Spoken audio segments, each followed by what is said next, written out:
அருகே திருமணமாகி 4 ஆண்டுகளே ஆன நிலையில் இளம்பெண் வீட்டில் தூக்கிட்டு தற்கொலை செய்து கொண்டார்.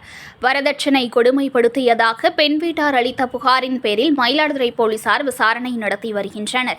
மயிலாடுதுறை அருகே நல்லத்துக்குடி கிராமத்தைச் சேர்ந்தவர் விமல்ராஜ் ஆட்டோ டிரைவர் ஆவார். இவருக்கும் சீர்காழி அருகே அரசூர் கிராமத்தைச் சேர்ந்த ராஜேந்திரன் மகள் காவ்யா என்பவருக்கும் கடந்த 4 ஆண்டுகளுக்கு முன்பு திருமணம் நடந்து ஒரு மகன் ஒரு மகள் உள்ளனர்.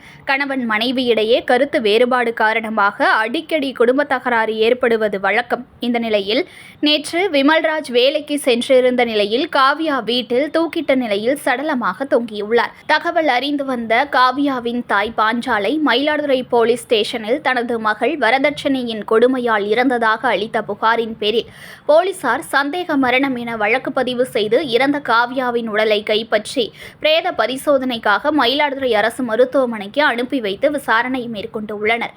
மேலும் திருமணமாகி 4 வருடங்களே ஆவதால் இச்சம்பவம் குறித்து மயிலாடுதுறை RDO விஷ்ணுபிரியா விசாரணை மேற்கொண்டுள்ளார். செய்திகளை உடனுக்குடன் தெரிந்து கொள்ள லைக் பண்ணுங்க, ஷேர் பண்ணுங்க, சப்ஸ்கிரைப் பண்ணுங்க, மறக்காம கமெண்ட் பண்ணுங்க.